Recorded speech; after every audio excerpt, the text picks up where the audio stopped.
બંધ આંખે ભગવાન દેખાયા નહીં.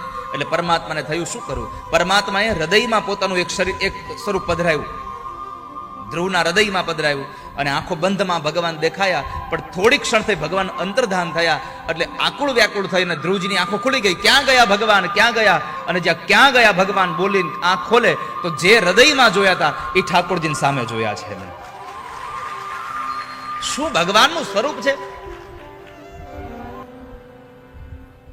એટલું વિશાળ હૃદય છે, વક્ષસ્થલ, અને એ વક્ષસ્થલમાં ભૃગુના ચરણારવિંદ છે. બ્રહ્મા, વિષ્ણુ અને મહેશ આ ત્રણેયમાંથી જો સાચા વૈષ્ણવ કોઈ હોય ને તો ભગવાન નારાયણ છે. ભગવાન વિષ્ણુ સૌથી શ્રેષ્ઠ. ભૃગુ ઋષિએ કહ્યું છે કે જો વૈષ્ણવ કોઈ હોય તો નારાયણ છે.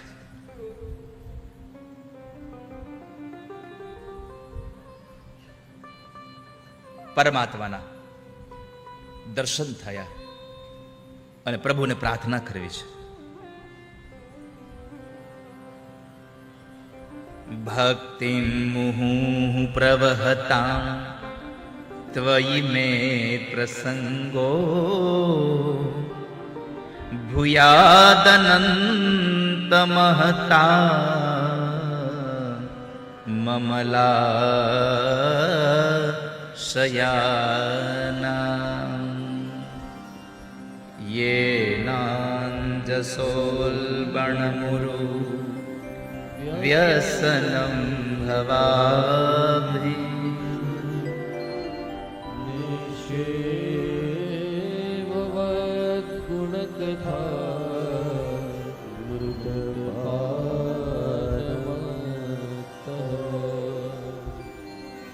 પ્રાર્થના કરી, ભગવાન હે અનંત પરમાત્મા, મને તો આપ વિશુદ્ધ હૃદય વાળા મહાત્મા ભક્તોનો સંગ આપો કે જેને આપનામાં ભક્તિભાવ છે અને કેવો અવિરત. ભૂયાદનંત, અનંત અવિરત તમારી ભક્તિમાં જેને ભાવ જાગ્યો છે. કૃપયા કપોલે. સંસ્કૃતમાં કપોલ એટલે ગાલ થાય.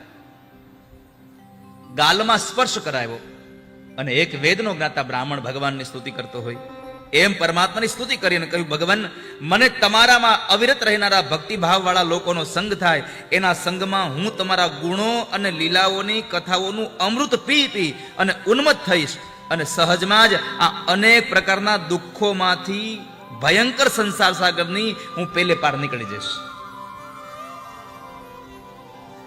મારા પર એટલી કૃપા કરો ભગવાન કે હું તમારો સંગ કરનારાનો સંગ કરી શકું.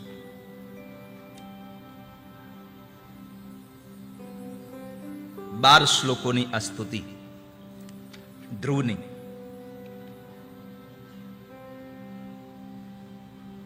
અને એમાં 12મો શ્લોક ભગવાનને અર્પણ કરતા, સત્યાશિષો હિ ભગવં સ્તવ પાદ પદ્મ આશીષ તથાનું ભજત પુરુષાર્થ મૂર્તે અપ્યેવ માર્ય ભગવાન પરિપાતિ દીના વાશ્રેવ વત્સકમનુ ગ્રહકાતરોસ્મા. ભગવાન મારા ઉપર એટલી કૃપા કરી તમે.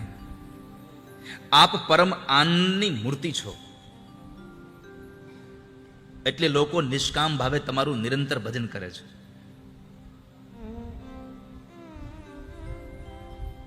તેમના માટે રાજ્ય વગેરે ભોગો નહીં, પણ આપના ચરણ કમળોની પ્રાપ્તિ જ ભજનનું સાચું ફળ છે. સ્વામી,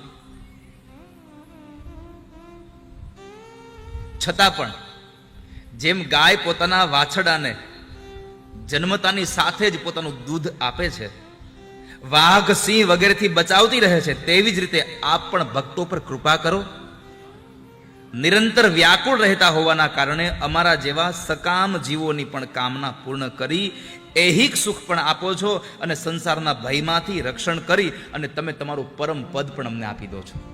આવા તમે દયાળુ છો.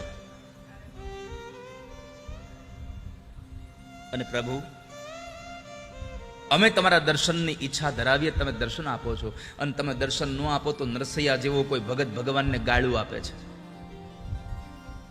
નરસિંહ મહેતા ભગવાન માટે ભજન કરે ન આવે, દામોદર કુંડે જઈને કેદારો ગાય ન આવે, અને તઈ નરસિંહ મહેતા કહે છે કે કનૈયા તું બે બાપનો છો, તું બે માનો છો, તું ચોર છો, અને પછી ભગવાન આવે છે.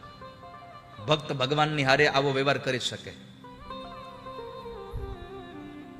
તમે કહી શકો ભગવાનને, બાપજી શું જોઈએ? તમે મળ્યા પછી કઈ ઈચ્છા હોય? અને આમ પણ ભગવાન મળે પછી બીજું જોઈએ શું આપણને?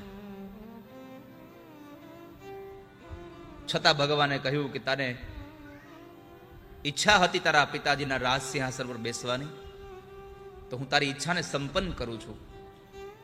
1-2 વર્ષ માટે નહીં, હું તારા પિતાજી જે રાજ સિંહાસન પર બેઠા છે એનો હું તને 36,000 વર્ષનો રાજા બનાવું. જા.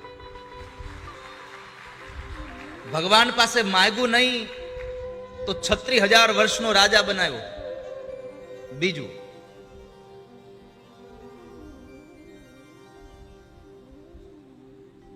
આકાશમાં તને હું અવિચલ પદ આપું છું. જેમ ઘાણીના પેલા વચ્ચે રોપેલા થાંભલાની ચારે બાજુ જેમ પેલો બળદ આટા મારે, ચક્કી પીસતો હોય પેલો બળદ. મહારાષ્ટ્રમાં જઈએ તો શેરડીનો રસ કાઢતો હોય પેલો બળદ.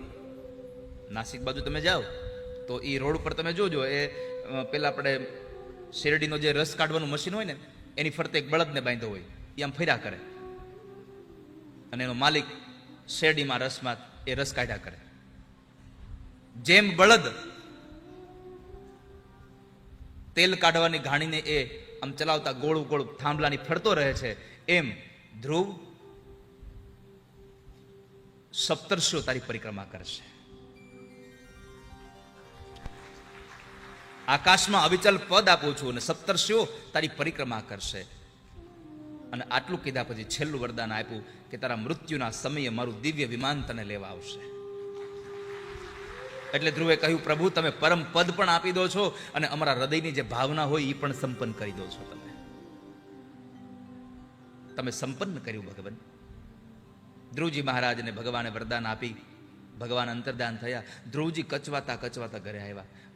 વિદુરે પૂછ્યું, બાપજી ઉભા રહો. ભગવાન મળે પછી એમાં શું હવે મૂંઝાવાનું હોય? આ ધ્રુવજી તોય શું કામ કચવાયા? કઈ માગવાનું ઓછું રહ્યું? પછી મૈત્રેય ઋષિ કહ્યું, ના વિદુર, માગવાનું ઓછું ન રહ્યું, પણ ધ્રુવને ખચવાટ એ વાતનો થયો કે ભગવાન પાસે મારે તો મોક્ષ માગવો જોઈએ, અને મેં અમારા બાપનું રાજ્ય માગીને બંધન માગ્યું.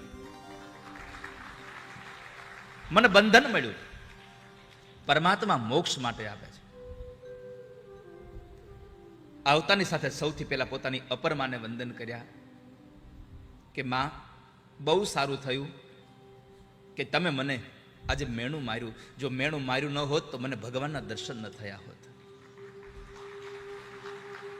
આ સુનીતિના સંસ્કાર છે. સારું થયું. ક્યારેક ક્યારેક વાલા વૈષ્ણવો, ક્યારેક આપણું કોઈ ખરાબ કરે ને તો દુઃખી ન થઈ જવું, કારણ તમારું ખરાબ કરવામાં પણ ઠાકોરજીએ કંઈક સારો સંકેત લખી રાખ્યો હશે. તમારું કંઈક સારું થવાનું હશે.